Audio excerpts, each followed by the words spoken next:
চাইনারা বলে video viral video আছে viral করেই ছাড়ুম ভিডিও বলে ভাইরাল হইব না দেখ মাংস রাঁধছি এই যে এইভাবে ভাবে খামু এই যে শাক নিতেছি চাইনারা বলে খাইয়ে ভাইরাল হয় আজ খাইয়াই ভাইরাল হম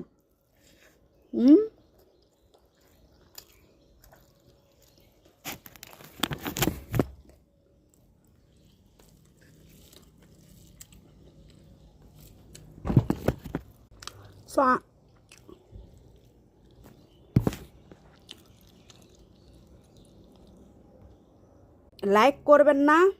দেখেন কত ভালো ভালো খাবার নিচ্ছি আমি আজ লাইক কমেন্ট না করলে খবর আছে সব